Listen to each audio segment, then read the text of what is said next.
എൻ്റെ ചെറുപ്പകാലത്ത് എനിക്ക് ആദ്യം ഒരു മൂവ്മെൻറ്റിനൊരു ഫ്രീഡം കിട്ടിയത് എന്ന് പറയുന്നത് സൈക്കിൾ ഓടിക്കാൻ തുടങ്ങിയപ്പോഴാണ്.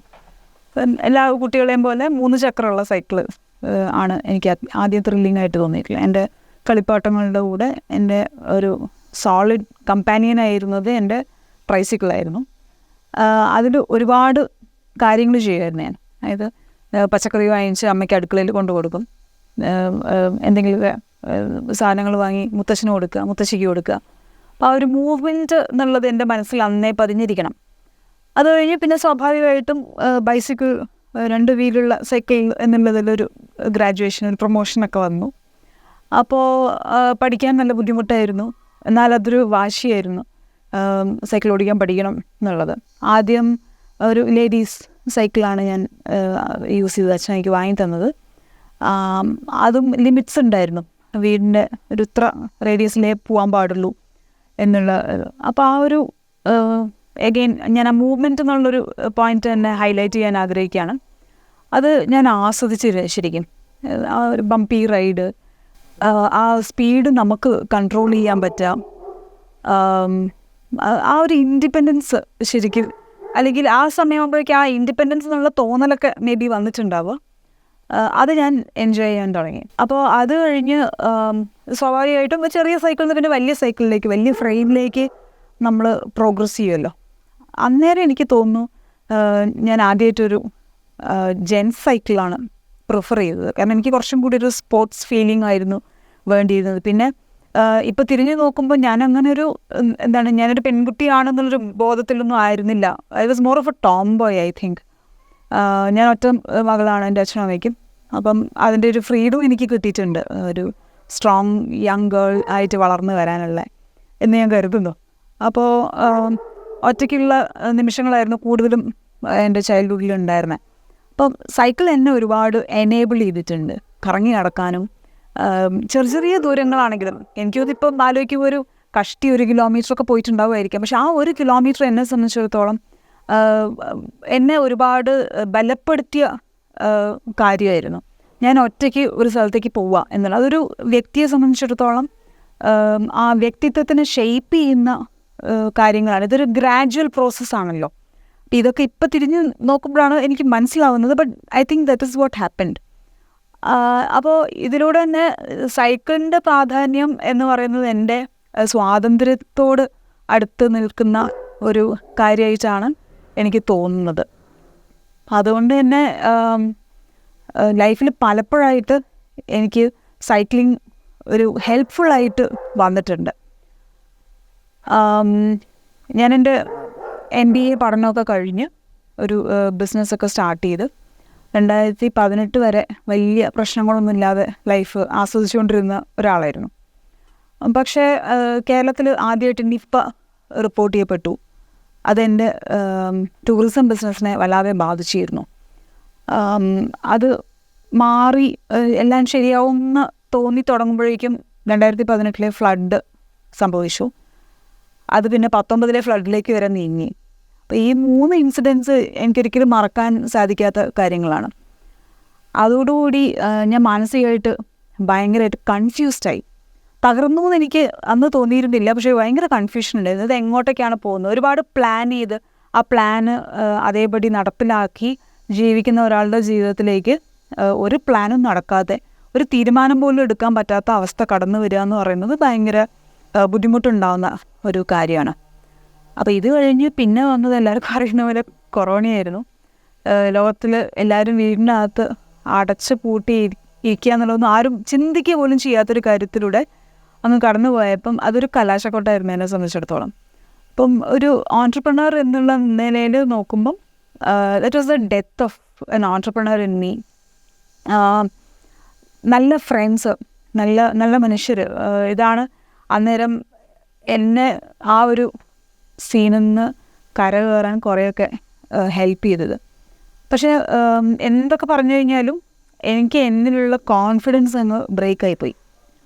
ഞാൻ ഒരുപാട് ചിന്തിക്കാൻ തുടങ്ങി. ഞാൻ ചെയ്യുന്ന എല്ലാം ഫ്ലോപ്പ് ആവുകയാണല്ലോ. കാരണം കൊറോണ 2020 അതിൻ്റെ പീക്കിലേക്ക് പോയതെങ്കിലും എൻ്റെ വ്യക്തി ജീവിതത്തിൽ തോൽവികൾ തുടങ്ങിയത് 2018. അപ്പോൾ നമ്മളെ തീരുമാനങ്ങൾ മുഴുവൻ തെറ്റുക, നമ്മൾ ചെയ്യുന്ന ഒന്നും ഗതി പിടിക്കാതെ വരിക എന്നുള്ള സംഗതി എന്നെപ്പോലെ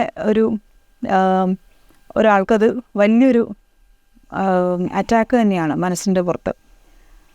അപ്പോൾ ഫ്രം ബാഡ് ടു വേഴ്സ് പോയ കാര്യങ്ങൾ അവസാനം എത്തിച്ചെന്നത് എന്നെ എന്തിനു കൊള്ളും എന്നുള്ള ഒരു ചോദ്യം എൻ്റെ മനസ്സിൽ അങ്ങ് ഉറച്ചു. അപ്പം ആ അവസ്ഥ എനിക്ക് അംഗീകരിക്കാൻ പറ്റുന്ന ഒരു അവസ്ഥയായിരുന്നില്ല. I'm good for something, പക്ഷെ അതെന്താണെന്ന് ഞാൻ റീഡിസ്കവർ ചെയ്യേണ്ട അല്ലെങ്കിൽ റീഡിഫൈൻ ചെയ്യേണ്ട ഒരു സാഹചര്യം എനിക്ക് വന്നു. സോ ആ ഒരു പോയിന്റിലാണ് ഒരു സംതിങ് എക്സ്ട്രാ ഓർഡിനറി ആയിട്ട് ചെയ്യണം എന്ന് എനിക്ക് മൈൻഡിൽ തോന്നിയത്. പാരലലി തന്നെ ഞാൻ നേരത്തെ പറഞ്ഞതാണ്, നല്ല മനുഷ്യരാണ് നമ്മളെപ്പോഴും നാവിഗേറ്റ് ചെയ്യാൻ ഹെൽപ്പ് ചെയ്യുക ജീവിതത്തിൽ. അപ്പോൾ എൻ്റെ ഒരു സുഹൃത്ത് എൻ്റെ അടുത്ത് സൈക്ലിംഗ് റീഇൻട്രൊഡ്യൂസ് ചെയ്തു എൻ്റെ ലൈഫിൽ. അപ്പം കുട്ടികളും വീട്ടിലത്തെ സിറ്റുവേഷനും എല്ലാം വെച്ചിട്ട് സൈക്ലിംഗ് അങ്ങ് മറന്നിരുന്ന ഒരു അവസ്ഥയായിരുന്നു ഏകദേശം. അപ്പോൾ വീണ്ടും സൈക്കിൾ ഓടിക്കാൻ തുടങ്ങി. മീൻവൈൽ കോഴിക്കോട് നിന്ന് വയനാട്ടിലേക്ക് താമസം മാറുന്ന ഒരു സിറ്റുവേഷനും കൂടി വന്നിരുന്നു. അപ്പം എനിക്ക് പ്രകൃതി വിട്ടിട്ടുള്ളൊരു കളി ഇല്ല. ഇപ്പോൾ വയനാട്ടിലെ ഈ മലകളും ഇത്രയും മരങ്ങളും പക്ഷികളും മൃഗങ്ങളൊക്കെ ഉള്ളൊരു സ്ഥലത്തൂടെ സൈക്കിൾ ഓടിക്കുക എന്നുള്ളത് തീർച്ചയായിട്ടും എനിക്ക് മോട്ടിവേഷൻ തരുന്ന ഒരു കാര്യമായിരുന്നു. അപ്പം അങ്ങനെ കഴിഞ്ഞ 2023 എനിക്ക് തോന്നുന്നു ജൂലൈയിലൊക്കെയാണെന്ന് തോന്നുന്നു, ഞാൻ വീണ്ടും സൈക്കിള് കയ്യിലെടുത്തു. പിന്നെ എനിക്ക് എൻ്റെ ഒരു ഇതിൽ എല്ലാം വളരെ പെട്ടെന്ന് പ്ലാൻ ചെയ്യലായിരുന്നു. ഞാൻ കൂടുതൽ എനിക്ക് പൊതുവെ എല്ലാത്തിനെക്കുറിച്ചും നന്നായി റിസർച്ച് ചെയ്യുന്നത് ഇഷ്ടമാണ്. എൻ്റെ ലിമിറ്റ്സിൻ്റെ ഉള്ളിൽ ഞാൻ മാക്സിമം റിസർച്ച് ചെയ്യാറുണ്ട്. അപ്പോൾ സൈക്കിളിനെ പറ്റി റിസർച്ച് ചെയ്തപ്പോൾ കൂടുതൽ എൻ്റെ സോഷ്യൽ മീഡിയ ഫീഡ് വന്നത് സൈക്കിൾ ടൂറിങ്ങിനെ കുറിച്ചാണ്. അപ്പോൾ ഞാൻ ടൂറിസം ഇൻഡസ്ട്രിയിൽ വർക്ക് ചെയ്യുന്ന ഒരാളും കൂടി ആയതുകൊണ്ട് ബൈക്ക് പാക്കിങ്ങിനെ പറ്റി കൂടുതൽ വായിക്കാനും കൂടുതൽ ആളുകൾ പരിചയപ്പെടാനും ഞാൻ ശ്രമിക്കാൻ തുടങ്ങി. അങ്ങനെ ഒരു സുപ്രഭാതത്തിൽ തോന്നി എന്തുകൊണ്ടൊരു ബൈക്ക് പാക്കിംഗ് ചെയ്തുകൂടാ. കാരണം എൻ്റെ ഫോക്കസ് സസ്റ്റൈനബിൾ ടൂറിസം എന്ന് പറയുന്ന ഒരു ഏരിയയിലാണ്. ഇപ്പോൾ കൊറോണയ്ക്ക് ശേഷം ടൂറിസം ഒരുപാട് സഡൻ ചേഞ്ചസ് വരുന്നൊരു ഇൻഡസ്ട്രിയാണ്. പലരും വളരെ നന്നായി തിരിച്ചു വരുന്നുണ്ട്, പലരും ഈ ഇൻഡസ്ട്രി വിട്ടുപോയവരുണ്ട്. ഒരു ടോട്ടൽ ട്രാൻസ്ഫോർമേഷൻ നടക്കുന്ന ഒരു സാഹചര്യം കൂടിയാണ്. അപ്പോൾ ഞാൻ വിചാരിച്ചു എന്തുകൊണ്ടൊരു യാത്രയിലൂടെ തന്നെ എനിക്ക് റിക്കവർ ആയിക്കൂടാ എന്നുള്ള ഒരു തോന്നൽ വരും. മറ്റത് എൻ്റെ സാഹചര്യം വെച്ചിട്ട് ഞാൻ ഒരിക്കലും ചിന്തിക്കുക പോലും ചെയ്യാത്തൊരു കാര്യമാണ് സൈക്കിളിൽ ഒരു ദൂരം പോവുക എന്നുള്ളത്. ബട്ട് ഈ ഒരു കോണ്ടെക്സ്റ്റ് ഞാൻ പറയുന്നത് തന്നെ ഈ ഒരു തീരുമാനത്തിലേക്ക് ഞാൻ എത്താനുള്ളതിൻ്റെ ഫോഴ്സ് എന്താണെന്ന് കൺവേ ചെയ്യാൻ ശ്രമിക്കുകയാണ്. അതർവൈസ് നമ്മുടെ നാട്ടിൽ ഫാമിലിയും കാര്യങ്ങളൊക്കെ ആയി ജീവിക്കുന്ന ഒരു സ്ത്രീക്ക് ഇത്രയും ഒരു കമ്മിറ്റ്മെൻറ്റ് എടുക്കാൻ അത്ര എളുപ്പമില്ല എന്നാണ് ഞാൻ മനസ്സിലാക്കുന്നത്, പ്രത്യേകിച്ചും എൻ്റെ ബൈക്ക് പാക്കിംഗ് കഴിഞ്ഞതിന് ശേഷം. ഓഗസ്റ്റ് 4-ന് 2023 ഓഗസ്റ്റ് 4-നാണ് ഞാൻ എൻ്റെ ടൂറിംഗ് ബൈക്ക് വാങ്ങിക്കുന്നത്. ഒരു ലവ് അറ്റ് ഫസ്റ്റ് സൈറ്റാണ് എൻ്റെ സൈക്കിളും ഞാനുമായിട്ടുള്ള ബന്ധം. ഓഗസ്റ്റ് 4-ന് 2023 ഓഗസ്റ്റ് 4-നാണ് ഞാൻ എൻ്റെ ടൂറിംഗ് ബൈക്ക് വാങ്ങിക്കുന്നത്. ഒരു ലവ് അറ്റ് ഫസ്റ്റ് സൈറ്റാണ് എൻ്റെ സൈക്കിളും ഞാനുമായിട്ടുള്ള ബന്ധം. ഒരു ജർമ്മൻ ഗ്രാവൽ ബൈക്കാണ് ഞാൻ വാങ്ങിയത്. അതൊരു വെൽ എക്വിപ്ഡ് ബൈക്കാണ്. എനിക്കതിൻ്റെ റാക്കോ അല്ലെങ്കിൽ എക്സ്ട്രാ മൗണ്ടോ ഒന്നിനെ പറ്റി ആലോചിക്കേണ്ടി വന്നിരുന്നില്ല. സൈക്കിളിനെ കുറിച്ച് വല്ലാത്ത വിവരം ഉണ്ടായതുകൊണ്ടല്ല, പക്ഷെ എനിക്കെന്തോ ആ സൈക്കിളുമായിട്ട് കണ്ടപ്പോൾ തന്നെ ഇത് എനിക്ക് വേണ്ടിയിട്ടുള്ളതാണെന്നുള്ളൊരു ഫീലിംഗ് എനിക്കുണ്ടായിരുന്നു. അങ്ങനെ സൈക്കിൾ വാങ്ങിച്ചു. പ്രാക്ടീസ് ചെയ്യണമല്ലോ, മിനിമം പ്രിപ്പറേഷൻ വേണം. അപ്പോൾ എപ്പോഴാണ് യാത്ര തുടങ്ങുക എന്നുള്ളതൊക്കെ ആലോചിച്ചപ്പോൾ ഞാനൊരു വട്ടക്കണക്ക് ഇട്ടിട്ടാണ് ദീപാവലി സമയം November 12-നാണ് ഞാൻ സ്റ്റാർട്ട് ചെയ്യാൻ പോകുന്നതെന്ന് റഫ്ലി അങ്ങ് പ്ലാൻ ചെയ്തു. അപ്പം എൻ്റെ കയ്യിലുള്ളത് ഒരു കഷ്ടി 4 മാസമാണ് ഉള്ളത്. എനിക്ക് പ്രൊഫഷണൽ ഗൈഡൻസ് ഫ്രണ്ട്സ് വഴിയാണ് കൂടുതലും കിട്ടിയത്. ഞാൻ അത്യാവശ്യം ഒരു വായന നടത്തിയിരുന്നു. യൂറോപ്യൻ രാജ്യങ്ങളിലൊക്കെ ഇത് സർവ്വസാധാരണമായിട്ടുള്ളൊരു കാര്യമാണ് ബൈക്ക് ടൂറിങ് എന്ന് പറയുന്നത്. നമ്മളെ നാട്ടിൽ ഞാൻ കണ്ടിട്ടത് കൂടുതലും ലൈഫ് സ്റ്റൈൽ സൈക്ലിംഗ് ചെയ്യുന്നത് കുറച്ച് സീനിയേഴ്സ് ആയിട്ടുള്ള ആൾക്കാരെ, യങ്സ്റ്റേഴ്സിൻ്റെ ഇടയിൽ ഇപ്പോൾ ഇത് കണ്ടു തുടങ്ങുന്നേ ഉള്ളൂ. പിന്നെ സ്പോർട്സ് ആക്ടിവിറ്റി ആയിട്ടാണ് പലരും ഇതിനെ എടുക്കുന്നത്. ഞാനതൊരു ലൈഫ് സ്റ്റൈലിൻ്റെ ഭാഗമായിട്ടും കൂടിയാണ് കണക്കാക്കുന്നത്.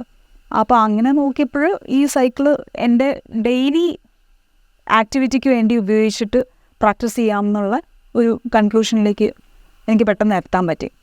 വിച്ച് മീൻസ് ഞാനൊരു കറക്റ്റ് ഒരു ഫോർമാറ്റിലല്ല ട്രെയിൻ ചെയ്തത്. എൻ്റെ കുട്ടികൾക്ക് അവരുടെ വൈകുന്നേരമുള്ള ടേബിൾ ടെന്നീസ് ക്ലാസ്സിന് സ്നാക്സ് എത്തിക്കാനുള്ള ഡ്യൂട്ടി എൻ്റെതാണ്. അപ്പോൾ ആ ഒരു മോട്ടിവേഷൻ ഉപയോഗിച്ചുകൊണ്ട് ഈ ഒരു 4 മാസം ഞാൻ ഡെയിലി ഒരു 15-20 കിലോമീറ്റർ സൈക്കിൾ ചെയ്തു.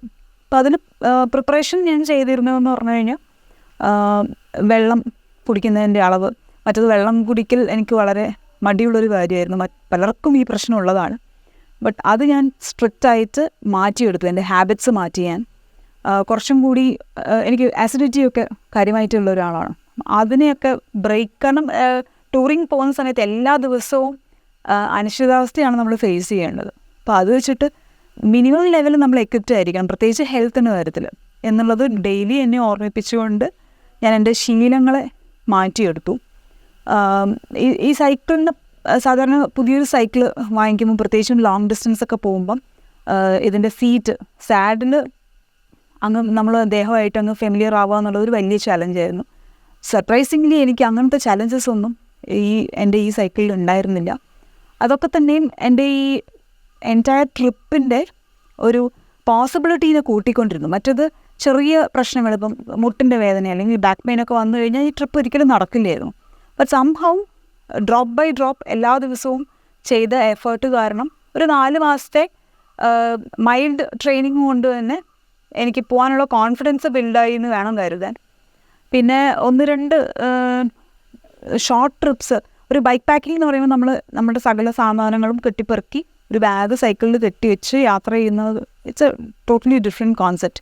അറ്റ്ലീസ്റ്റ് എനിക്കത് വളരെ പുതിയൊരു സംഗതിയായിരുന്നു. എനിക്ക് ഒട്ടും പരിചയമില്ലാത്ത ഒരു മേഖലയിലേക്കാണ് ഞാൻ കൈവയ്ക്കുന്നത്. അപ്പം അതിനു വേണ്ടി 1-2 ഷോർട്ട് ട്രിപ്സ് ഞാൻ ഈ മെയിൻ യാത്രയ്ക്ക് മുൻപ് ചെയ്തിരുന്നു. അപ്പം തന്നെ എനിക്കിതിൻ്റെ ഒരു വലിയ ചാലഞ്ച് വളരെ വ്യക്തമായിട്ട് എൻ്റെ മുമ്പിലുണ്ടായിരുന്നു. പ്രത്യേകിച്ച് ഒരു ലേഡി എന്നുള്ള നിലയിൽ ടോയ്ലറ്റ്സ് യാത്രയിലുടനീളം പ്രശ്നമാവും എന്നുള്ളത് എനിക്ക് അപ്പോഴും തന്നെ ക്ലൂ കിട്ടിയിരുന്നു. അപ്പോൾ അതിനു വേണ്ടി എനിക്ക് ഒന്നും പ്രിപ്പയർ ചെയ്യാനും പറ്റില്ല. ഇപ്പോൾ പോകുന്ന വഴിക്ക് എവിടെയൊക്കെ ടോയ്ലറ്റ് ഉണ്ടെന്നൊന്നും അന്വേഷിച്ച് വയ്ക്കാൻ പറ്റില്ല. പക്ഷേ മാനസികമായിട്ട് എനിക്ക് കൗണ്ട് ചെയ്യാൻ പറ്റി what to expect and what not to expect എന്നുള്ളത്. അങ്ങനെ നവംബർ 12 കോഴിക്കോട് മുതൽ സോംനാഥ് വരെയുള്ള ഏകദേശം 2200 കിലോമീറ്റർ നീളുന്ന ഒരു യാത്രയ്ക്ക് ഞാൻ തുടക്കം കുറിക്കുന്നത് വരെ കാര്യങ്ങൾ എത്തി. എൻ്റെ പ്രിപ്പറേഷൻ്റെ ഭാഗമായിട്ട് ഞാൻ കഴിയുന്നത്രയും സൈക്ലിംഗ് ചെയ്യുന്ന ആളുകളുമായിട്ട്, പല ഏരിയയിലും സൈക്ലിംഗ് ചെയ്യുന്ന ആളുകളുമായിട്ട് കമ്മ്യൂണിക്കേറ്റ് ചെയ്തിരുന്നു. അതിൽ എനിക്ക് എബ്രഹാം സാറിനെ പറ്റി പറയാതെ വയ്യ. Sir Kozhikode cycling studio on ചെയ്യുന്ന ഒരാളാണ്. അദ്ദേഹത്തിൻ്റെ പാഷൻ എനിക്ക് ഒരുപാട് കോൺഫിഡൻസ് തന്നിട്ടുള്ള കാര്യമായിരുന്നു. ബേസിക് സൈക്കിൾ മെയിൻ്റനൻസും റിപ്പയറും ഒക്കെ എനിക്ക് പഠിക്കാനുള്ള ഓപ്പർച്യൂണിറ്റി ഉണ്ടായത് സാറുള്ളത് കൊണ്ടാണ്. അതുപോലെ വയനാട്ടിൽ ഫിക്സ് സൈക്കിൾ എന്ന് പറയുന്ന സ്റ്റോറിൽ നിന്നാണ് ഞാൻ ഈ സൈക്കിൾ വാങ്ങിച്ചത്. അവരുടെ കറക്റ്റ് ഗൈഡൻസ്, ഇൻക്ലൂഡിങ് സൈക്കിളിൻ്റെ സൈസ്, അതിൻ്റെ പൊസിഷൻ, ഇത് യൂസ് ചെയ്യേണ്ട രീതി, ശ്രദ്ധിക്കേണ്ട കാര്യങ്ങൾ, ഇതൊക്കെ അവർ ത്രൂ ഔട്ട് ഗൈഡൻസ്, അത് ഒരു തിരിച്ചൊന്നും പ്രതീക്ഷിക്കാതെ എന്നുള്ളതാണ് അതിൻ്റെ ഭംഗി. സൈക്ലിങ്ങിനോടുള്ള സ്നേഹം കൊണ്ടും ഇങ്ങനെ ഒരാൾ പോകുമ്പോൾ അവരെ സപ്പോർട്ട് ചെയ്യണം എന്നുള്ള ആ ഒരു ആഗ്രഹം കൊണ്ടും മാത്രമാണ് അവർ ചെയ്തതെന്ന് എനിക്ക് വ്യക്തമാണ്. അപ്പം അവരെൻ്റെ ജേർണീൻ്റെ ഭാഗമാണ്. അവരുടെ ഇൻപുട്സ് വളരെ അധികം വാല്യൂബിളായിരുന്നു. പിന്നെ റോട്ടറിയാണ് എൻ്റെ പ്രോഗ്രാമിനെ സപ്പോർട്ട് ചെയ്തത്. റോട്ടേറിയൻസ് എനിക്ക് എൻ്റെ ഫാമിലി പോലെ തന്നെയാണ്. അവരൊക്കെ തന്ന മോറൽ സപ്പോർട്ട്, കാരണം ഇത് വളരെ റിസ്ക് ഇൻവോൾവ് ആയിട്ടുള്ള ഒരു കാര്യം കൂടിയാണ്. ഒരു സ്ത്രീ ആയാലും പുരുഷനായാലും ബൈക്ക് പാക്കിംഗ് എന്ന് പറഞ്ഞു കഴിഞ്ഞാൽ, അല്ലെങ്കിൽ സിംപ്ലി നമ്മളെ നാട്ടിൽ സൈക്കിൾ ഒരു റോഡിലൂടെ ഓടിച്ചു കൊണ്ടുപോകുക എന്ന് പറഞ്ഞു കഴിഞ്ഞാൽ വളരെയധികം അപകടം പിടിച്ച ഒരു കാര്യം കൂടിയാണ്. കാരണം ഒന്ന്, ഇവിടെ എല്ലാവർക്കും പൊതുവെ സ്പീഡ് വളരെ ജാസ്തിയാണ്. പണ്ട് ഞാനും ഇതേപോലെ നെട്ടോട്ട് ഓടിയിരുന്ന ഒരാളാണ്. ഇപ്പോഴാണ് ഞാൻ കുറച്ചും കൂടി മാന്യമായിട്ട് റോഡിൽ ബിഹേവ് ചെയ്യാൻ തുടങ്ങിയത്. പക്ഷേ പല കാരണങ്ങൾ കൊണ്ടും ഇവിടെ റോഡിലുള്ള സെൻസ് വളരെ അബദ്ധം തന്നെയാണ്. അപ്പോൾ സൈക്കിളിൽ റോഡിലിറങ്ങുക എന്ന് പറഞ്ഞു കഴിഞ്ഞാൽ വളരെ ജീവൻ പണയം വെച്ചുള്ള ഒരു കളി തന്നെയാണ്. നവംബർ 12 രാവിലെ 5:30 മണിക്ക് കോഴിക്കോട് തളി അമ്പലത്തിൻ്റെ മുമ്പിൽ നിന്നാണ് ഞാൻ എൻ്റെ യാത്ര സ്റ്റാർട്ട് ചെയ്തത്. ആരും അറിയാണ്ട് വളരെ സൈലൻ്റായിട്ട് യാത്ര തുടങ്ങണമെന്നായിരുന്നു എനിക്ക് ആഗ്രഹം ഉണ്ടായിരുന്നത്. പക്ഷേ ഞാൻ തന്നെ ഞെട്ടി. ഏകദേശം ഒരു 20-25ഓളം ആളുകൾ രാവിലെ ഒരു ഞായറാഴ്ച രാവിലെ അവരുടെ ഉറക്കം കളഞ്ഞ് അവിടെ വന്ന് കുറച്ച് പേര് എൻ്റെ കൂടെ കുറച്ച് ദൂരം സൈക്കിൾ ചെയ്യുകയും കൂടെ ചെയ്ത് എൻ്റെ യാത്ര വളരെ വളരെ പോസിറ്റീവായിട്ടാണ് തുടങ്ങിയത്. എൻ്റെ പ്രിപ്പറേഷനും പ്രത്യേകിച്ച് ഡയറ്റിലൊക്കെ എനിക്ക് കിട്ടിയ ഇൻപുട്സ് വെച്ചിട്ട് ഫസ്റ്റ് ഡേ എനിക്ക് 108 കിലോമീറ്റർ കവർ ചെയ്യാൻ സാധിച്ചു.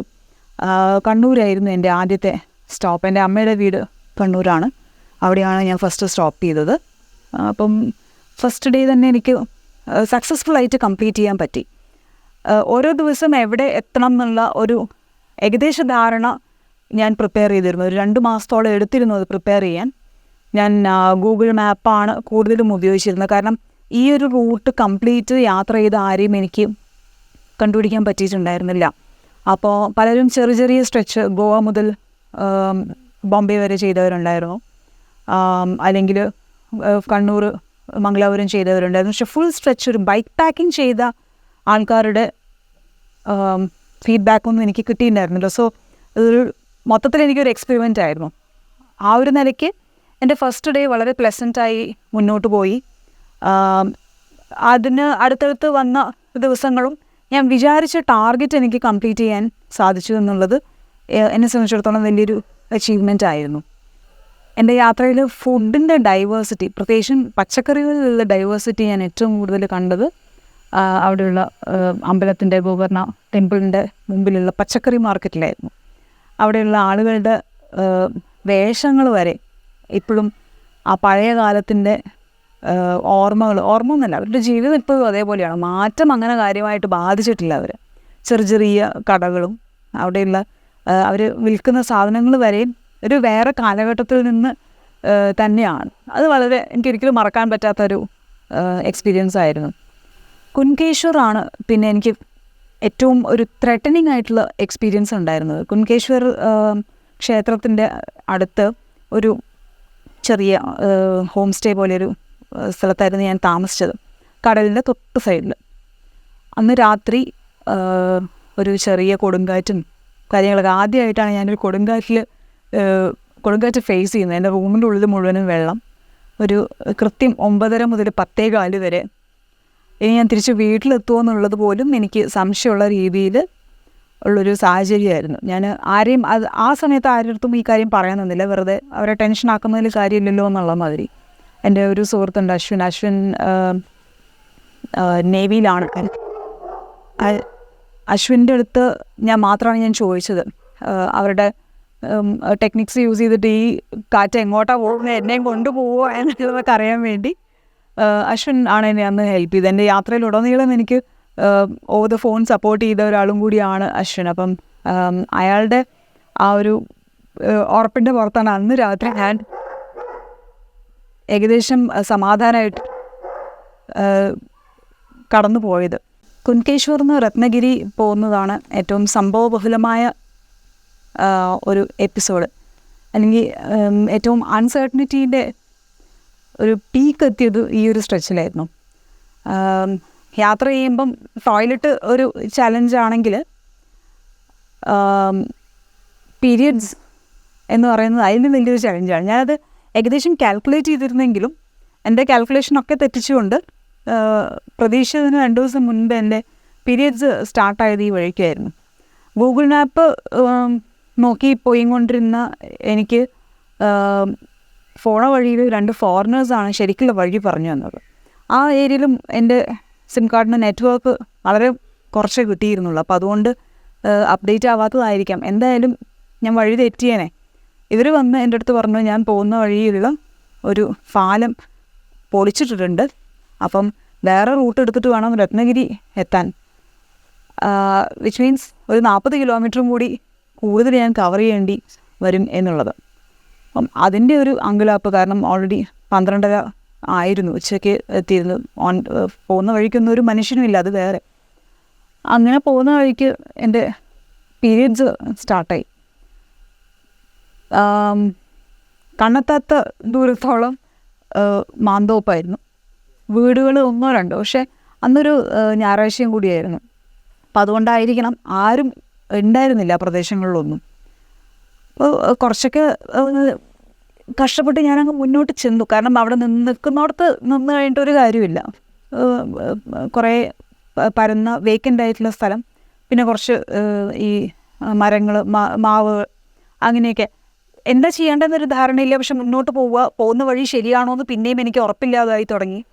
അങ്ങനെ എല്ലാം കൂടെ മുന്നോട്ട് ചെന്ന് നോക്കുമ്പോൾ ഒരു അടച്ചിട്ടൊരു വീട്, അതിന് മുമ്പിൽ ഒരാൾ പുല്ല് വെട്ടിക്കൊണ്ടിരിക്കുന്നൊരു സിറ്റുവേഷനിലേക്ക് എത്തി.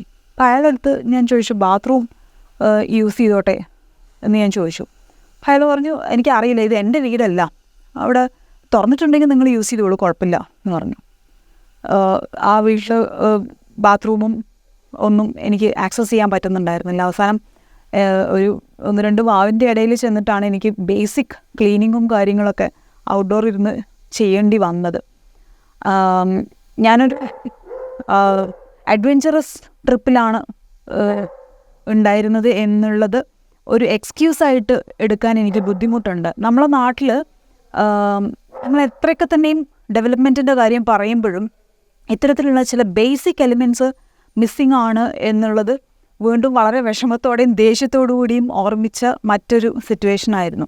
ഒടുവിൽ എന്തോ ഭാഗ്യത്തിന് എനിക്കൊരു ചെറിയൊരു പിക്കപ്പ് വാന് കിട്ടുക, അയാൾ എന്നെ രത്നഗിരി ടൗണിലേക്ക് ഡ്രോപ്പ് ചെയ്യുകയും ചെയ്തു. പക്ഷേ ഞാൻ ശരിക്കും അന്ന് ഒന്ന് വിഷമിച്ചിരുന്നു, ശരിക്കും സങ്കടപ്പെട്ടിരുന്നു. കാരണം എനിക്ക് വേണ്ടിയിരുന്ന ഒരു ബേസിക് ഫെസിലിറ്റി ആയിരുന്നു. പിന്നെ ഞാൻ എങ്ങനെയെങ്കിലുമൊക്കെ മുന്നോട്ട് പോയേനെ. പക്ഷെ അതുപോലും ആബ്സെൻ്റ് ആയിരുന്നു ആ പ്രദേശത്ത് എന്നുള്ളതാണ്. അപ്പോൾ അത് യാത്ര ചെയ്യാൻ ആഗ്രഹിക്കുന്ന സ്ത്രീകളെ ഒരുപാട് ബ്ലോക്ക് ചെയ്യുന്ന, തടയുന്ന ഒരു ഫാക്ടറാണ് ഇപ്പോഴും എന്ന് ഞാൻ കരുതുന്നു. വൃത്തിയുള്ള ടോയ്ലറ്റ്സിൻ്റെ പ്രസൻസ് എന്നുള്ളത് മാത്രമല്ല, വൃത്തിയുള്ള ടോയ്ലറ്റ്സ് ഇല്ലാത്തത് സ്ത്രീകളെ എപ്പോഴും മടുപ്പിക്കുന്ന ഒരു സംഗതിയാണെന്ന് എനിക്ക് തോന്നുന്നു. അതൊരു ബേസിക് റൈറ്റാണ്. ഇപ്പോൾ സ്ത്രീയുടെ ആണെങ്കിലും പുരുഷൻ്റെ ആണെങ്കിലും ശരി, അതൊരു ബേസിക് റൈറ്റാണ് നമ്മളുടെ. അത് നമ്മളെല്ലാവരും അതിന് ഉത്തരവാദികളാണ്. അതിന് പ്രത്യേകിച്ച് ഗവൺമെൻറ്റോ അല്ലെങ്കിൽ പ്രൈവറ്റ് പാർട്ടീസിനൊന്നും പറയാനില്ല. അത് നമ്മളെപ്പോഴും നമ്മളുടെ ഇൻഫ്രാസ്ട്രക്ചറിൽ ഇൻക്ലൂഡ് ചെയ്യേണ്ട ഒരു കാര്യമായിട്ടാണ് എനിക്ക് തോന്നുന്നത്. ഗുജറാത്ത് കയറിയപ്പോഴാണ് എൻ്റെ അഭിപ്രായത്തിൽ ഏറ്റവും നല്ല റോഡുകൾ ഞാൻ എക്സ്പീരിയൻസ് ചെയ്യാൻ തുടങ്ങിയത്. റോഡ് മാത്രമല്ല, നല്ല ഭക്ഷണവും. ഞാൻ ഒരു വെജിറ്റേറിയൻ ഫുഡ് മാത്രം കഴിക്കുന്ന ഒരാളാണ്. അപ്പോൾ ആ ഒരു നിലയ്ക്ക് അവിടെ എത്തിയപ്പം എനിക്ക് ഭക്ഷണത്തിനുള്ള ചിലവ് ഓൾമോസ്റ്റ് 0 ആയി മാറി. കാരണം ഒരു സൈക്കിളിൽ ഒരാൾ യാത്ര ചെയ്യുന്നു എന്നുള്ള ആശ്ചര്യം, രണ്ടാമത് ഒരു സ്ത്രീ സൈക്കിളിൽ വരുന്നു എന്നുള്ള ഒരു കാര്യം കൂടി ആയപ്പോഴത്തേക്കും എന്നെ വരവേൽക്കാനും എനിക്ക് ഭക്ഷണം തരാനും ഇഷ്ടംപോലെ ആളുകളായിരുന്നു. അപ്പോൾ അതിന് വളരെ ക്യൂരിയസ് ആയിട്ടുള്ള, അല്ലെങ്കിൽ ഒരു തരത്തിൽ പേടിപ്പിക്കുന്ന ഒരു എക്സ്പീരിയൻസും കൂടി ഉണ്ടായിരുന്നു. പക്ഷെ അത് അന്ന് ആ ഒരു എക്സ്പീരിയൻസിൽ കടന്നു പോകുമ്പോഴാണ് കുറച്ചൊക്കെ പേടിയുണ്ടായിരുന്നത്. ഇപ്പോൾ എനിക്കത് ആലോചിക്കുമ്പോൾ അതിൻ്റെ പോസിറ്റീവായിട്ടുള്ള കാര്യങ്ങളാണ് പറയാനുള്ളത്. ഞാൻ തലാജ് എന്ന് പറയുന്നൊരു സ്ഥലം എത്താനാവുന്നു. നട്ടുച്ചയാണ്, നല്ല വിശപ്പുണ്ട്. അപ്പോൾ ലഞ്ച് എവിടെ നിന്നാണ് കഴിക്കേണ്ടതെന്ന് ആലോചിച്ചിരിക്കുമ്പം എൻ്റെ ഫ്രണ്ട് എനിക്ക് മെസ്സേജ് ചെയ്യുന്നു, തലാജിൽ നിന്ന് ഭക്ഷണം കഴിച്ചില്ലെങ്കിൽ പിന്നെ അങ്ങോട്ടേക്ക് ഭക്ഷണം കിട്ടാൻ സാധ്യത കുറവാണ്, അപ്പം ഒന്ന് ഓർമ്മിച്ചിരുന്നോളൂ എന്ന് പറഞ്ഞു. പെട്ടെന്ന് ഒരാൾ എന്നെ ബൈക്കിൽ ഫോളോ ചെയ്യാൻ തുടങ്ങി. അപ്പം എല്ലാവരുടെയും ആദ്യത്തെ ചോദ്യം ഈ സൈക്കിളിന് എന്താണ് വില എന്നുള്ളത്. എൻ്റെ പേരോ എൻ്റെ നാടോ ഒന്നും പ്രശ്നമല്ല. ആരും സൈക്കിളിന് എന്താണ് വില, എവിടെ നിന്നാണ് പിന്നെ വാങ്ങിച്ചത് എന്നുള്ള നിലയിൽ ഡയറക്റ്റ് ഒരു കോൺവെർസേഷൻ എല്ലാവരും സ്റ്റാർട്ട് ചെയ്യുന്നത് അങ്ങനെയാണ്. അപ്പോൾ ഇയാൾ എൻ്റെ അടുത്ത് വന്ന് ഈ ഡീറ്റെയിൽസൊക്കെ ചോദിക്കുകയും ഞാൻ സൈക്കിൾ ഓടിച്ചുകൊണ്ട് തന്നെ മറുപടി പറയും. ഉടൻ തന്നെ അയാൾ പറഞ്ഞു, എൻ്റെ വീട് കഴിഞ്ഞുപോയി, കുറച്ച് മുമ്പായിരുന്നു എൻ്റെ വീട്. അപ്പോൾ തലാജിൽ പോയിട്ട് ലഞ്ച് കഴിച്ചിട്ട് പോയാൽ മതി.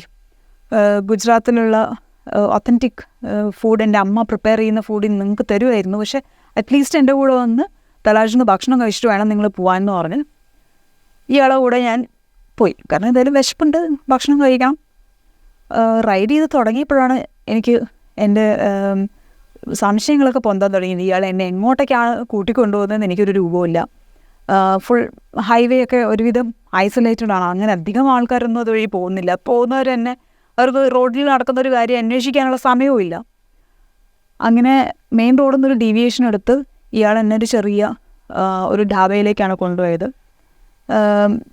യാത്രയിലുടനീളം കഴിച്ച ഭക്ഷണത്തിൽ ഏറ്റവും ബെസ്റ്റ് എന്ന് തന്നെ പറയാവുന്ന രീതിയിൽ എനിക്ക് നല്ല ചൂട് ചപ്പാത്തിയും ദാലും പനീർ കറിയും എല്ലാം വിളമ്പി എന്നെ നന്നായി സൽക്കരിച്ചു.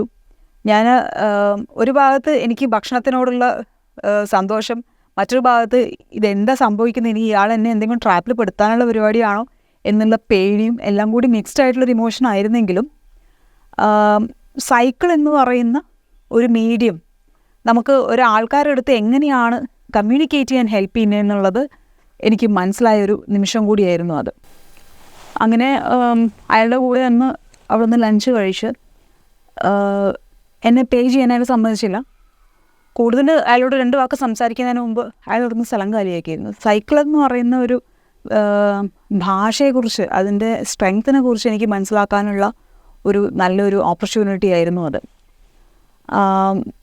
ഈ യാത്ര മൊത്തത്തിലെടുത്ത് നോക്കുമ്പം എനിക്ക് മനസ്സിലാവുന്നത് ഈ പറഞ്ഞ കാരണം തന്നെയാണ് എനിക്ക് ഏറ്റവും കൂടുതൽ ആളുകളിലേക്ക് ആക്സസ് തന്നത് എന്നുള്ളതാണ്. നമ്മളുടെ എല്ലാവരുടെയും മനസ്സിലൊരു സൈക്കിളുണ്ട്. നമ്മുടെ ബാല്യവും നമ്മളുടെ എനിക്ക് തോന്നുന്നു എൻ്റെ ഭാഷയിൽ നമ്മളുടെ ഇൻഡിപെൻഡൻസുമായിട്ട് സൈക്കിളിന് വലിയൊരു കണക്ഷനുണ്ട്. അത് പലർക്കും പല രീതിയിലാവാം ആ ഒരു മീനിങ് വരുന്നത്. പക്ഷേ എനിക്ക് ഇൻട്രൊഡക്ഷൻ്റെ ആവശ്യം ഉണ്ടായിരുന്നില്ല. ആൾക്കാർക്ക് എന്നെ വിശ്വസിക്കാൻ, അതും ഒരു ഫാക്ടറാണല്ലോ. ഞാൻ അവിടുന്ന് വരുന്ന എന്താ എൻ്റെ ഉദ്ദേശം, ഇതൊന്നും എപ്പോഴും വ്യക്തമായിക്കൊള്ളണമെന്നില്ല. അതൊന്നും ചോദിക്കാതെ സൈക്ലിംഗ് ചെയ്യുന്നു, ബൈക്ക് പാക്കിംഗ് ചെയ്യുന്നു എന്നുള്ളൊരൊറ്റ കാരണം കൊണ്ട് തന്നെ എനിക്ക് പല വാതിലുകളും എൻ്റെ മുമ്പിൽ തുറന്നു വന്നിരുന്നു എന്നുള്ളത് ഏറ്റവും ബ്യൂട്ടിഫുൾ ആയിട്ടുള്ളൊരു കാര്യമാണ് ഈ ഒരു യാത്രയിലൂടെ ഞാൻ അച്ചീവ് ചെയ്തതിൽ. ഗുജറാത്ത് ഞാൻ ചെല്ലുന്ന സമയത്ത് ദീപാവലി കഴിഞ്ഞ ആ ഒരു ഹാങ് ഓവറിലാണ് നിൽക്കുന്നത്. ഞാൻ സോംനാഥ് ടെമ്പിളിലേക്ക് എത്താൻ പോകുന്നു. അപ്പോൾ അവിടേക്ക് എത്തിയപ്പോഴത്തേക്കും പിന്നെ ഒരു അമ്പലത്തിലേക്ക് പോകുന്നു എന്നുള്ളതിൻ്റെ ഒരു എക്സ്ട്രാ അറ്റൻഷൻ എനിക്ക് കിട്ടാൻ തുടങ്ങിയിരുന്നു ആൾക്കാരുടെ അടുത്ത് നിന്ന്. ഞാൻ ചായ കുടിക്കാൻ പോകുമ്പോഴും അവിടെ ആളുകൾ നടന്നിട്ടൊക്കെ ക്ഷേത്രത്തിലേക്ക് പോകുന്നവരെ ഞാൻ ധാരാളം കണ്ടിരുന്നു. അപ്പോൾ അതുകൊണ്ട് തന്നെ ആ ഒരു അറ്റൻഷൻ കൂടി എനിക്ക് കിട്ടാൻ തുടങ്ങിയിരുന്നു. ഗിർ ഫോറസ്റ്റിൻ്റെ ബൗണ്ടറിയൊക്കെ ക്രോസ് ചെയ്തിട്ടൊക്കെയാണ് ഞാൻ പോകുന്നത്. അപ്പോൾ വയനാട്ടിലാണെങ്കിൽ നമ്മൾ ആന ക്രോസ് ചെയ്യുന്നതിനെക്കുറിച്ചുള്ള സൈൻ ബോർഡ്സും അല്ലെങ്കിൽ കാട്ടുപോത്ത് ഇതൊക്കെയാണ് കാണുന്നതെങ്കിൽ അവിടെ സിംഹം ഫാമിലി ആയിട്ട് ക്രോസ് ചെയ്തു എന്നുള്ള അനൗൺസ്മെൻറ്റ് ബോർഡ്സൊക്കെയാണ് കണ്ടിരുന്നത്. അതൊക്കെ ത്രില്ലിംഗ് ആയിട്ടുള്ള എക്സ്പീരിയൻസ് ആയിരുന്നു. ലൈഫിൽ ഒരിക്കലും മാത്രം സംഭവിക്കുന്ന കാര്യമായിട്ടാണ് ഞാൻ അതിനെ കരുതുന്നത്. ഓവറോൾ ഒരു നമ്മുടെ ലൈഫ് എത്ര അൺസർട്ടൺ ആണെന്നും എന്നാൽ അതിനെ അതിൻ്റെതായ രീതിയിൽ നമുക്ക് സ്വീകരിക്കാൻ പറ്റുവാണെങ്കിൽ എത്രത്തോളം ബ്യൂട്ടിഫുള്ളായിട്ട് അതിനെ മാറ്റാൻ പറ്റും എന്നുള്ളതൊക്കെ എനിക്ക് മനസ്സിലാക്കി തന്ന കുറേ ദിവസങ്ങളായിരുന്നു കടന്നു പോയത്. സോംനാഥിലെത്തിയപ്പോൾ ഞാൻ രാത്രി 9 മണിയാകുമ്പോഴാണ് എത്തിയത്. അന്നാണ് ഏറ്റവും കൂടുതൽ ഡിസ്റ്റൻസ് ഞാൻ കവർ ചെയ്തതും. 156 എനിക്ക് കവർ ചെയ്യാൻ പറ്റി. ഞാൻ പിന്നെ ത്രൂ ഔട്ട് യാത്രയിൽ അങ്ങനെ ഒരു ഇത്ര കിലോമീറ്റർ ഓടിക്കും എന്നുള്ള തീരുമാനമൊന്നും എനിക്ക് ഉണ്ടായിരുന്നില്ല. എന്നിരുന്നാൽ പോലും എൻ്റെ ഫിറ്റ്നസ് ഇമ്പ്രൂവ് ആവുകയും എനിക്ക് കുറച്ചും കൂടി കോൺഫിഡൻസ് വരികയൊക്കെ സ്വാഭാവികമായിട്ട് ചെയ്യുന്നതിൻ്റെ കൂട്ടത്തിൽ എനിക്ക് ഇത്രയും കവർ ചെയ്യാൻ പറ്റി എന്നുള്ളതാണ്. അവിടെ ചെന്നെത്തി ഞാൻ വിചാരിച്ച പോലെ തന്നെ വളരെ സൈലൻ്റായി പ്രത്യേകിച്ചൊരു റിസപ്ഷനും കാര്യങ്ങളൊന്നും ഇല്ലാതെ ആ ആൾക്കൂട്ടത്തിലേക്ക് അങ്ങോട്ടേക്ക് എനിക്ക് അലിഞ്ഞു ചേരാൻ സാധിച്ചു എന്നുള്ളതാണ് എന്നെ സംബന്ധിച്ചിടത്തോളം ഏറ്റവും സുന്ദരമായിട്ടുള്ളൊരു കാര്യം. ആ കൺക്ലൂഷൻ വളരെ സിമ്പിളായിരുന്നു എൻ്റെ യാത്രയുടെ. ഇതെനിക്ക് ഏറ്റവും കൂടുതൽ ബെനിഫിറ്റ് തന്നത് എനിക്ക് എൻ്റെ സെൽഫ് കോൺഫിഡൻസ് തിരിച്ചു പിടിക്കാൻ പറ്റി എന്നുള്ളതിലാണ്. അതായത് എത്ര ബുദ്ധിമുട്ടുള്ള കാര്യങ്ങൾ വന്നു കഴിഞ്ഞാലും അതിനെ ഓവർകം ചെയ്യണമെന്ന് നമ്മൾ തീരുമാനിച്ചു കഴിഞ്ഞാൽ അതിൻ്റേതായിട്ടുള്ള പോസിബിലിറ്റീസ് നമ്മുടെ മുമ്പിലേക്ക് വന്നു തുടങ്ങും. നമുക്ക് തിരിച്ചറിയാൻ പറ്റണം എന്നുള്ളത് മാത്രം. അതിൻ്റെ ഇടയിൽ നമ്മളുടെ സമീപനം അനുസരിച്ച് നമ്മളുടെ ചുറ്റിലുള്ള ആൾക്കാരുടെ ക്വാളിറ്റിയും തീർച്ചയായിട്ടും അതുമായിട്ട് ബന്ധപ്പെട്ട് കിടക്കുന്നതാണ്. അപ്പോൾ എൻ്റെ ഏതൊരു എഫേർട്ടിനും എൻ്റെ കൂടെ നിൽക്കുന്ന ആളുകളുടെ പ്രസൻസിനെ എനിക്ക് മെൻഷൻ ചെയ്യാതിരിക്കാൻ ബുദ്ധിമുട്ടാണ്. കാരണം അവർ തരുന്ന ഡയറക്റ്റ് ആൻഡ് ഇൻഡയറക്റ്റ് ആയിട്ടുള്ള സപ്പോർട്ട് കാരണമാണ് എനിക്ക് അടുത്ത സ്റ്റെപ്പ് വയ്ക്കാൻ പറ്റുന്നത്. എൻ്റെ ചെറുപ്പകാലം മുതൽ തന്നെ എനിക്ക് എൻ്റെ ചുറ്റുവട്ടം, എൻ്റെ ചുറ്റിലുള്ള മരങ്ങളും മൃഗങ്ങളും ഒക്കെയാണ് എൻ്റെ ഡെയിലി ലൈഫിൻ്റെ ഭാഗം. അപ്പോൾ അവരോടുള്ള ഒരു കമ്മിറ്റ്മെൻറ്റ്, നമ്മൾ ഇങ്ങനെ പ്രകൃതിയിൽ നിന്ന് ഒരുപാട് വാരിക്കൂട്ടി എടുക്കുമ്പം തിരിച്ച് നമ്മൾ എന്താ കൊടുക്കുന്നേ എന്ന് ഞാൻ അന്വേഷിക്കുന്നത്, എൻ്റെ പേഴ്സണൽ അന്വേഷണത്തിൻ്റെ ഒരു ഭാഗമൊക്കെ ആയിട്ടാണ് ഈ പെഡൽ ഫോർ ദ പ്ലാനറ്റ് എന്ന് പറഞ്ഞ് ഞാൻ ഈ ചെയ്ത ബൈക്ക് പാക്കിംഗ് ട്രിപ്പ് ഞാൻ കാണുന്നത്. അപ്പോൾ അതിൽ നിന്നുള്ള ലെസൺസ് വെച്ചിട്ട് സൈക്ലിംഗ് എന്ന് പറയുന്ന ഒരു ഹാബിറ്റ് നമുക്ക് മാനസികമായിട്ടും ശാരീരികമായിട്ടുള്ള ആരോഗ്യത്തിന് ഒരുപാട് ബെനിഫിറ്റ്സ് തരുന്നൊരു കാര്യമാണെന്നുള്ളതിന് എനിക്ക് ഇതിൻ്റെ വലിയൊരു പ്രൂഫൊന്നും കാണിക്കാനില്ല. നമ്മുടെ ഇപ്പം ഉള്ള വളരെ ഫാസ്റ്റായിട്ടുള്ള ലൈഫ് സ്റ്റൈൽ, ഇപ്പം എല്ലാവർക്കും ആ ഒരു ലൈഫ് സ്റ്റൈലിൽ നിന്ന് വിട്ടു വരാൻ ബുദ്ധിമുട്ട് ചിലപ്പോൾ ഫേസ് ചെയ്തു വരും. പക്ഷേ ഒന്ന് സ്പീഡ് കുറച്ച് നമ്മളെ ലൈഫ് കൊണ്ടുപോകാൻ ശ്രമിക്കുന്നതിന് സൈക്ലിംഗ് വളരെ നല്ലൊരു മെത്തേഡാണെന്ന് എനിക്ക് തോന്നുന്നു. ചെറിയ ഡിസ്റ്റൻസുകൾ കഴിയുന്നതും സൈക്കിളിൽ കവർ ചെയ്യാൻ തുടങ്ങിക്കഴിഞ്ഞാൽ ആരോഗ്യവും ഉണ്ടാവും, നമ്മുടെ പോക്കറ്റും അതിനനുസരിച്ച് നന്നാവും എന്നാണ് എൻ്റെ ഒരു കണ്ടുപിടുത്തം. സോ സഡൻലി എല്ലാ ഈ പെട്രോൾ ഡീസൽ വാഹനങ്ങളൊക്കെ പൂട്ടിക്കെട്ടി അന്തരീക്ഷ മലിനീകരണം നിർത്തണം എന്നൊന്നും പറയാനുള്ള അങ്ങനെയൊരു ഫിലോസഫിയിൽ ഞാൻ വിശ്വസിക്കുന്നുമില്ല, അത് പ്രാക്ടിക്കലും അല്ല. പക്ഷേ എവിടെയൊക്കെ കട്ട് ഡൗൺ ചെയ്യാൻ പറ്റും അത് കണ്ടുപിടിച്ച് അത് കട്ട് ഡൗൺ ചെയ്യേണ്ടത് നമ്മളുടെ ഉത്തരവാദിത്തമാണെന്ന് ഞാൻ വിശ്വസിക്കുന്നു. അത് പോസിബിളുമാണ്. അങ്ങനെ ചെയ്തില്ല എന്നുണ്ടെങ്കിൽ നമ്മളിന്ന് ഫേസ് ചെയ്യുന്ന കാലാവസ്ഥ വ്യതിയാനം എന്നുള്ളത് ഇതിലും ഭീകരമായിട്ടുള്ള നമുക്ക് കൺട്രോൾ ചെയ്യാൻ പറ്റാത്ത ഒരു situation, already out of control ആണ്. അങ്ങനത്തെ ഒരു സിറ്റുവേഷനിലേക്ക് പോവും. അത് പോവാതിരിക്കട്ടെ എന്ന് ഞാൻ ആഗ്രഹിക്കുന്നു. അതിൽ ഇൻഡിവിജ്വലായിട്ട് നമുക്ക് ചെയ്യാൻ പറ്റുന്ന കോൺട്രിബ്യൂഷൻ എല്ലാവരും ചെയ്യാൻ ശ്രമിക്കുക എന്നും മാത്രമേ എനിക്ക് പറയാനുള്ളൂ. എൻ്റെ ഈ യാത്രയിൽ ഇത് ചെയ്ത് കഴിഞ്ഞപ്പോഴത്തേക്ക് എനിക്ക് 2-3 കാര്യങ്ങളാണ് ശരിക്കും പറഞ്ഞാൽ ഒരു റിസൾട്ടായിട്ട് വന്നത്. ഫസ്റ്റ് റിസൾട്ട് ഞാൻ അച്ചീവ് ചെയ്തു, അതായത് എൻ്റെ സെൽഫ് കോൺഫിഡൻസ് തിരിച്ചു പിടിക്കുക എന്നുള്ളത്. രണ്ടാമത്തെ കാര്യം, എനിക്ക് കുറച്ചും കൂടി ഒരു കോൺഫിഡൻസ് വന്നു. നാളെ ഒരു ബൈക്ക് പാക്കിംഗ് ട്രിപ്പ് പ്ലാൻ ചെയ്യുക. ഈ ബൈക്ക് പാക്കിംഗ് ട്രിപ്പ് പ്ലാൻ ചെയ്യാമെന്ന് ഞാനിരുന്ന് സംസാരിക്കുന്നത് നമ്മളുടെ ഒരു കൾച്ചറൽ കോണ്ടെക്സ്റ്റിലാണെന്നുള്ളത് ഞാൻ ഒന്നും കൂടി ഓർമ്മിപ്പിക്കുകയാണ്. നമ്മൾ പ്രത്യേകിച്ചും പഠിക്കുക, അത് കഴിഞ്ഞ് കല്യാണം കഴിക്കുക, പിന്നെ കുട്ടികൾ, ഫാമിലി സെറ്റിൽ ചെയ്യുക എന്നുള്ള കോൺസെപ്റ്റിൽ ഭൂരിപക്ഷം ആളുകളും വിശ്വസിക്കുന്ന ഒരു കോണ്ടെക്സ്റ്റിൽ ഞാനും അതിനോട് യോജിക്കുന്നുണ്ട്, ഇല്ല എന്നല്ല. പക്ഷേ അങ്ങനെ ചിന്തിക്കുമ്പോഴും പലപ്പോഴും നമ്മളെ റീഇൻവെൻറ്റ് ചെയ്യാനുള്ള ഓപ്പർച്യൂണിറ്റിയെ പറ്റി നമ്മൾ ആലോചിക്കുകയും കൂടിയില്ല. അത് വളരെയധികം ഇമ്പോർട്ടൻ്റ് ആയിട്ടുള്ളൊരു കാര്യമാണ്. മറ്റത് പലപ്പോഴും ലൈഫ് മൊണോട്ടണസ് ആയി പോകും. ആ മൊണോട്ടണി എല്ലാവർക്കും ഇഷ്ടമായിക്കൊള്ളണമെന്നും അല്ലെങ്കിൽ നമുക്കത് ശരിയാവുന്നില്ല എന്നും മനസ്സിലാവണമെന്ന് പോലും ഇല്ല. അപ്പം ഒരു റീഡിസ്കവറി ഇടയ്ക്കിടയ്ക്ക് നടത്തുന്നതും അതിലൂടെ നമ്മൾ സെൽഫ് ഇമ്പ്രൂവ്മെൻറ്റ് നടത്തുന്നതും വളരെ ഇമ്പോർട്ടൻ്റ് ആണ്. ഞാനത് ബൈക്ക് പാക്കിങ്ങിലൂടെ അച്ചീവ് ചെയ്തു എന്നുള്ളതാണ്. എൻ്റെ ഫോക്കസ് ഒന്നും കൂടി ക്ലിയറായി എന്ന് വേണമെങ്കിൽ പറയാം. നമുക്കെല്ലാവർക്കും നമ്മുടെ ലൈഫിൻ്റെ ഒരു പേർപ്പസ് ഉണ്ട് എന്ന് വിശ്വസിക്കുന്ന ഒരാളാണ്. അറ്റ്ലീസ്റ്റ് എനിക്ക് എൻ്റെ ലൈഫിനൊരു പേർപ്പസ് വേണമെന്ന് നിർബന്ധമുള്ള ഒരാളാണ്. ഞാനിപ്പം താമസിക്കുന്ന വയനാടിനെ ഒരു ബൈസിക്കിൾ ഫ്രണ്ട്ലി ടൂറിസം ഡെസ്റ്റിനേഷൻ ആക്കണമെന്നും ജനറലി ഇവിടെ സൈക്ലിംഗ് ഒരു ലൈഫ് സ്റ്റൈൽ ആക്ടിവിറ്റി ആയിട്ട് പ്രൊമോട്ട് ചെയ്യണമെന്നുള്ളൊരു ആഗ്രഹവും അതിനുവേണ്ടി വർക്ക് ചെയ്യാനുള്ളൊരു കോൺഫിഡൻസും എനിക്ക് കിട്ടി. ആ കോൺഫിഡൻസ് വന്നതോടുകൂടി തന്നെ എനിക്ക് ചുറ്റും അതിനുള്ള കമ്മ്യൂണിറ്റിയും ഓപ്പൺ അപ്പായി എന്നുള്ളതാണ് അതിൻ്റെ ഒരു ബ്യൂട്ടി. മൂന്നാമത്തെ കാര്യം, എൻ്റെ ഹസ്ബൻഡ് വിനോദ് എപ്പോഴും എൻ്റെ എല്ലാ പ്രോജക്ട്സിനും എന്നെ സപ്പോർട്ട് ചെയ്യുന്ന ഒരാളാണ്. വിനോദിൻ്റെ സപ്പോർട്ട് ഇല്ലാണ്ട് എനിക്കിതൊരിക്കലും പ്രൊസീഡ് ചെയ്യാൻ പറ്റില്ല. അപ്പം അതിനൊരു കോംപ്ലിമെൻറ്റ് കൂടി എനിക്ക് മാർക്ക് ചെയ്തേ പറ്റുള്ളൂ. വീട് റൺ ചെയ്യുക, എല്ലാവരും ചോദിച്ചാൽ അല്ലെങ്കിൽ ചോദിക്കാതെ ചോദിച്ചൊരു ചോദ്യമാണ്, വിനോദ് എങ്ങനെ മാനേജ് ചെയ്യും? അപർണ വീട്ടിലില്ലെങ്കിൽ വീട് എങ്ങനെ പോകും? കുട്ടികളുടെ കാര്യം ആരും നോക്കും?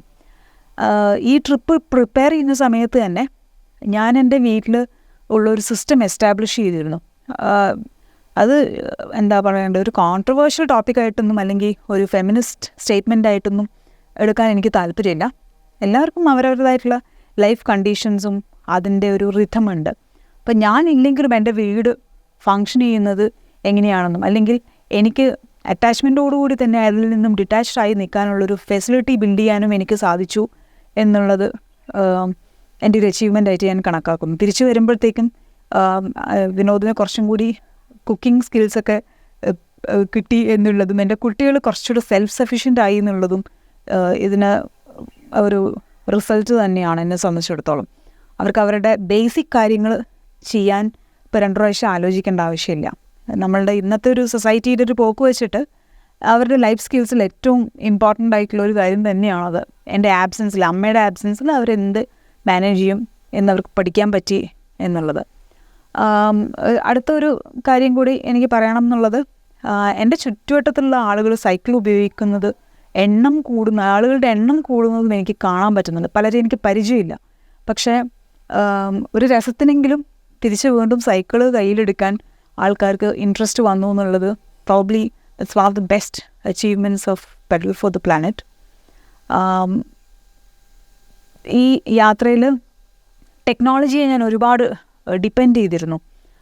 യാത്ര പ്ലാൻ ചെയ്യുന്നത് മുതൽ ഇതിനെക്കുറിച്ച് വായിക്കാൻ ആർട്ടിക്കിൾസ് എല്ലാം എനിക്ക് ഓൺലൈനാണ് കിട്ടിയിട്ടുണ്ടായിരുന്നത്. പക്ഷേ അതിനെ ഒരു പരിധി വരെ മാത്രമേ ഡിപ്പെൻഡ് ചെയ്യാൻ പറ്റുള്ളൂ എന്നുള്ളതാണ് എൻ്റെ എക്സ്പീരിയൻസ്. ടെക്നോളജി നമ്മളെ ഒരു ലോകത്തിലേക്ക് കണക്ട് ചെയ്യുന്നുണ്ടെങ്കിൽ നമ്മളെ മനുഷ്യരായിട്ടുള്ള ഡിസ്കണക്റ്റിനും അത് കാരണമാവുന്നുണ്ട് എന്നുള്ളത് വളരെ ദുഃഖത്തോടു കൂടി തന്നെ ഓർമ്മിക്കേണ്ട ഒരു കാര്യമാണ്. ഇന്ന് സോഷ്യൽ മീഡിയ ഇല്ലാത്ത ആളുകളുടെ എണ്ണം കുറഞ്ഞു വരികയാണ്.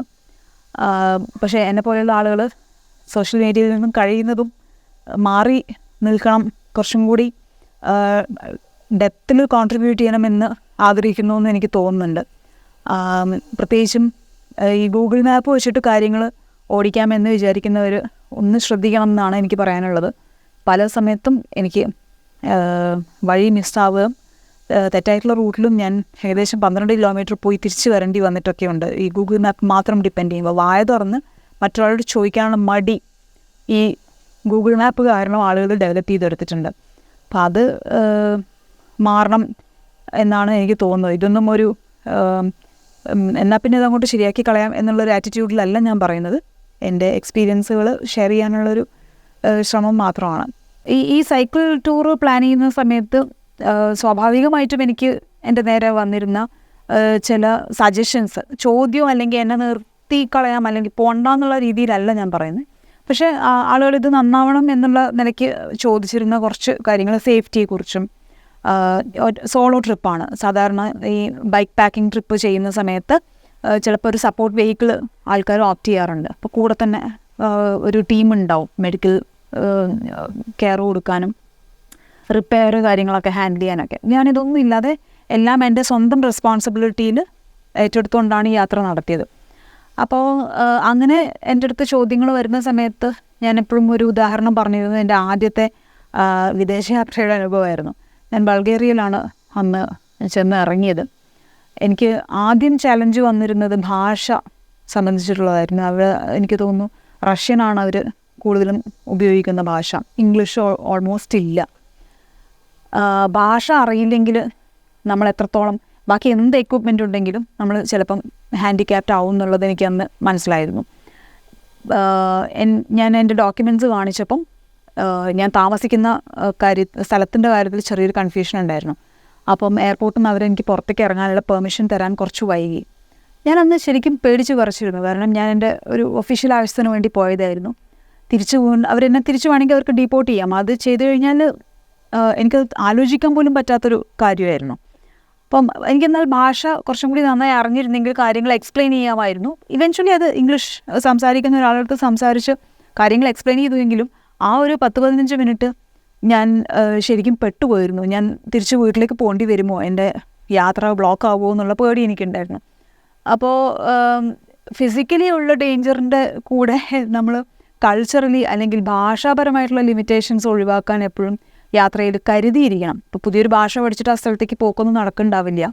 ബട്ട് ബേസിക് ചില വാക്കുകൾ പഠിക്കുന്നതും ആ ഭാഷയെക്കുറിച്ചൊരു ബോധ്യം ഉണ്ടാകുന്നത് നല്ലതായിരിക്കും. ഇംഗ്ലീഷ് കൊണ്ട് മാത്രം നമുക്ക് എല്ലാ സ്ഥലത്തും സർവൈവ് ചെയ്യാൻ പറ്റില്ല എന്നുള്ള ഒരു പാഠം എനിക്ക് അന്ന് കിട്ടിയിരുന്നു. പിന്നെ ഫിസിക്കൽ സേഫ്റ്റീൻ്റെ കാര്യത്തിൽ അന്ന് ബൾഗേറിയയിലുള്ള സ്ട്രീറ്റ്സൊക്കെ നമ്മൾ ഒരു യൂറോപ്യൻ രാജ്യം, ഡെവലപ്ഡ് കൺട്രി എന്ന് പറയുമ്പോൾ ഇത് സേഫാണ് എന്നുള്ളൊരു പൊതുധാരണയുണ്ടെന്നാണ് ഞാൻ മനസ്സിലാക്കുന്നത്. പക്ഷേ അവിടുത്തെ തെരുവുകളിൽ ആളുകൾ നടക്കുന്നതും അവർ ഐ കോണ്ടാക്റ്റ് ഓൾമോസ്റ്റ് സീറോ ആയിരുന്നു. അപ്പോൾ നമുക്ക് ഭയങ്കര ഏകാന്തതയാണ് ഫീൽ ചെയ്യുക. നമ്മളിവിടെ ആളുകൾ വെറുതെ ചിരിക്കും, അവിടെ ചിരിക്കുന്നില്ല. പരസ്പരമുള്ള കണക്റ്റ് ഓൾമോസ്റ്റ് സീറോ ആയിരുന്നു. എന്നെ സംബന്ധിച്ചിടത്തോളം അത് വളരെ ഇൻസെക്യൂർ ആയിട്ടുള്ള ഒരു ആംബിയൻസ് ആയിരുന്നു. അത് അൺസേഫ് ആയിട്ടാണ് എനിക്ക് ഫീൽ ചെയ്തത്. ചില ആളുകൾ നമ്മളെ വളരെ സസ്പീഷ്യസ് ആയിട്ട്, ഓഫ് കോഴ്സ് നമ്മളെ കണ്ടാലേ അറിയാം അവിടുത്തെ ആളല്ല എന്നുള്ളത്. അപ്പം ഉള്ള നോട്ടങ്ങളും ഒരു സ്ത്രീ എന്നുള്ള ഒരു ആ ഒരു ആംഗിളിലുള്ള നോട്ടങ്ങളും ഒക്കെ എനിക്ക് അവിടെയും ഫേസ് ചെയ്യേണ്ടി വന്നിട്ടുണ്ട്. അപ്പം നമ്മൾ എക്വിപ്ഡ് ആണെങ്കിൽ ഏത് സ്ഥലത്തും സേഫ്റ്റി അൺസേഫ്റ്റിയൊക്കെ കുറച്ചൊക്കെ നമ്മളുടെ കൺട്രോളിലും കൂടിയാണ്. നമുക്ക് പ്രിപ്പയർ ചെയ്ത് പ്ലാൻ ചെയ്ത് നിൽക്കാമെന്നാണ് എൻ്റെ ഒരു അനുഭവം. നേരെ മറിച്ച് ഈ ഒരു ട്രിപ്പിൽ എനിക്ക് ആരെയും എനിക്ക് പരിചയമില്ല, എല്ലാം പുതിയ മുഖങ്ങളാണ്. എനിക്ക് ഓവർ ദ ഫോൺ എനിക്ക് സപ്പോർട്ടുണ്ട്, ഫ്രണ്ട്സ് വീട്ടിലുണ്ട് എന്നുള്ള ഒഴിച്ച് കഴിഞ്ഞാൽ ഇതൊരു എന്താ പറയണ്ടേ, ഒരു ടൈറ്റ് റോപ്പ് വാക്ക് തന്നെയായിരുന്നു എന്നെ സംബന്ധിച്ചിടത്തോളം. പക്ഷേ എൻ്റെ എക്സ്പീരിയൻസ് വളരെ പ്ലസൻ്റ് ആയിരുന്നു. എല്ലാവരും എൻ്റെ യാത്ര കംപ്ലീറ്റ് ആവണം എന്നുള്ള ആഗ്രഹത്തോടെയും അതിനുള്ള വിശ്വസമൊക്കെ പറഞ്ഞുകൊണ്ടായിരുന്നു ഈ ഒരു യാത്ര ഉണ്ടായിരുന്നത്. പൊതുവിൽ ടൂറിസത്തിൽ ഇൻ്റർനാഷണൽ ഒരു ലാൻഡ്സ്കേപ്പിൽ ഇന്ത്യ സേഫ് അല്ല എന്നിങ്ങനെ ആൾക്കാർ കരയുന്നത് കാണാറുണ്ട്. എൻ്റെ അനുഭവത്തിൽ നമ്മളുടെ സമയവും സാഹചര്യവും അത്യാവശ്യമൊക്കെ പ്ലാൻ ചെയ്ത് പോയി കഴിഞ്ഞിട്ടുണ്ടെങ്കിൽ ഇന്ത്യ വളരെ സേഫായിട്ടുള്ളൊരു സ്ഥലമായിട്ടാണ് എനിക്ക് ഫീൽ ചെയ്തിട്ടുള്ളത്. ലോറി ഡ്രൈവേഴ്സാണ് ഓൺ ദ റോഡ് എന്നോട് ഏറ്റവും കൂടുതൽ ഫ്രണ്ട്ലി ആയി ബിഹേവ് ചെയ്തിട്ടുള്ളതെന്ന് കൂടി എനിക്ക് ആഡ് ചെയ്യണമെന്നുണ്ട്. കാരണം സൈക്കിളിൽ യാത്ര ചെയ്യുമ്പം ലോറി പാസ് ചെയ്ത് കഴിഞ്ഞാൽ അതിൻ്റെ കാറ്റടിച്ചാൽ തന്നെ മതി നമ്മൾ മറിഞ്ഞു കെട്ടി വീഴാൻ. പക്ഷേ ഹൈവേയിലുള്ള ട്രക്ക് ഡ്രൈവേഴ്സ് ഒരാൾ പോലും ഒരു റാഷ് ഡ്രൈവിങ് എപ്പിസോഡ് എനിക്ക് തന്നിട്ടുണ്ടായിരുന്നില്ല. അവർ വളരെ കെയർഫുള്ളായിട്ട് എൻ്റെ അടുത്ത് നിന്ന് അത്യാവശ്യം നല്ല ഡിസ്റ്റൻസ് പാലിച്ചിട്ടാണ് യാത്ര ചെയ്തത്. ഞാൻ പറയുന്നത് ചെറിയ ലോറികളല്ല, വലിയ വലിയ കണ്ടെയ്നർ ട്രക്സിൻ്റെ കാര്യമാണ്, ട്രെയിലേഴ്സുള്ള വെഹിക്കിൾസിൻ്റെ കാര്യമാണ്. സോ